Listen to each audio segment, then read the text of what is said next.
Okay, so we'll be having our continuation topic of moment of force on static of rigid bodies. So we have here an illustration number 3. Okay, so meron na tayong plane. Yung plane natin, that is 1 unit, Tagwa 1 unit yung kada block. So nakalimutan natin yung number 4 dito. sorry. So understood na yan na number 4 to. Okay, so ano mangyayari dito sa ating plane? Kunyari meron tayong force na ganito. Yan. So ibig sabihin, yung force natin is mula dito, tinutumbok niya to hanggang dito sa number 4, Tinumbok niya yan. So that is 100 kilonewton. Okay, so ano naman yung mangyayari ngayon dyan? Ano naman ngayon kung ito yung magiging magiging force P na yan. So ibig sabihin, ganito yon. Kukunin natin ngayon yung yan, meron tayong arrow pupunta doon para maging clear. Tapos kukunin natin yung point 0 or point D. Kukunin natin yung moment. Kukuha tayo ng moment dito sa point na yan.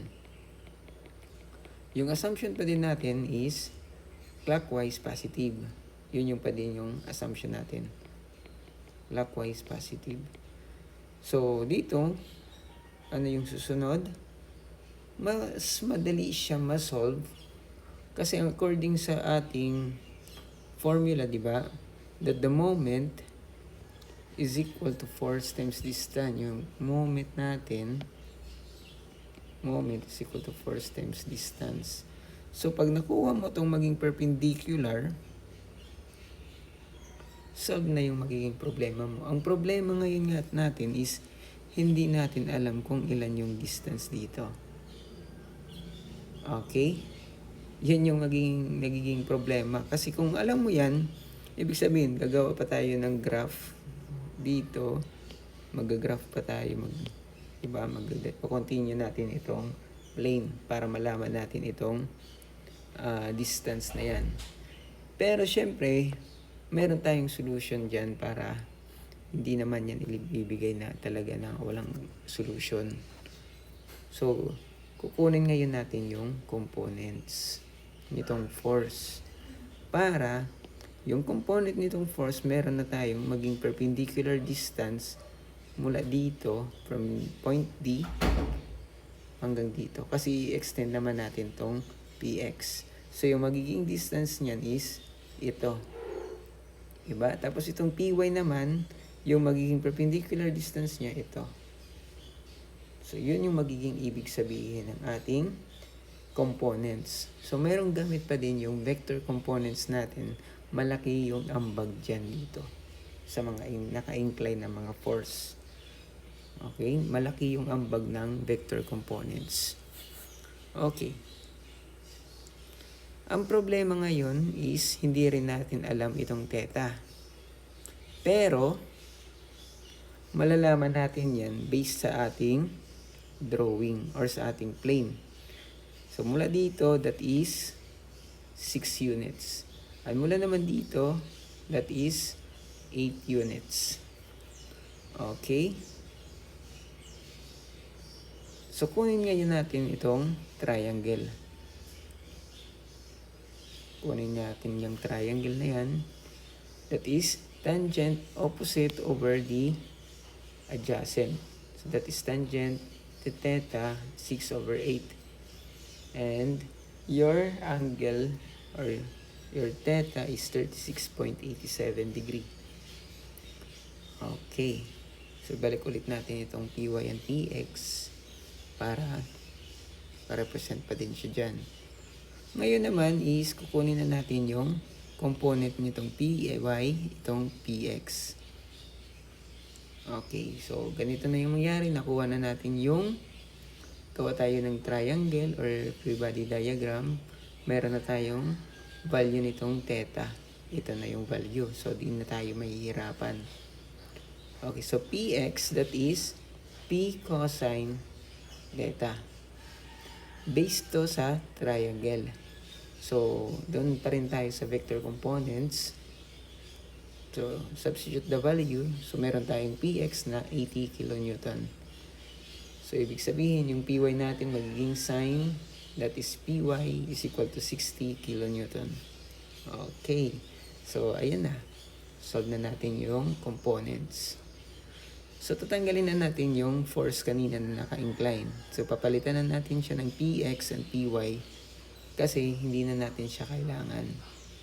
Kasi may iba na tayo. So, ngayon, kukuha na natin. Alam na natin yung magiging distance nito. Diba?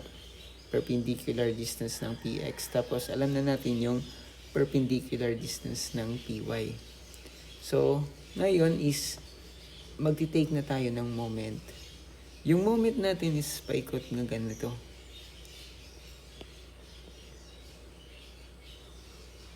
Paikot na ganyan. Ito yung so, ibig sabihin, itong Px is sumasalungat. So, meaning magiging negative siya kasi sumasalungat. Itong Py naman is umaayon. So, that is positive.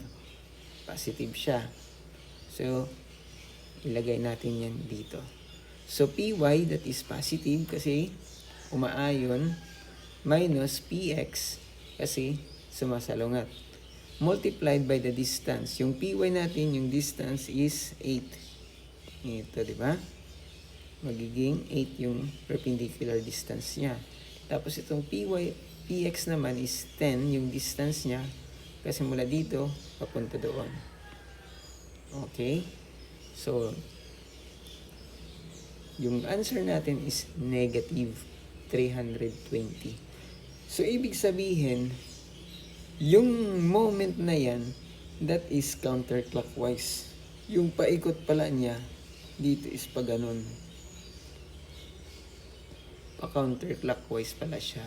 Hindi pala pa clockwise. Okay, counterclockwise pala. Yun yung nagiging ibig sabihin lang nitong sign convention na yan. Okay, nagigets nyo? Okay. Mabuti naman. Kung nagigets nyo, okay, palakpakan. Okay. Paano pag inilipat natin itong Py and Px dito sa gitna? Okay, paano na yan? Mag-iiba ba yung kanyang moment?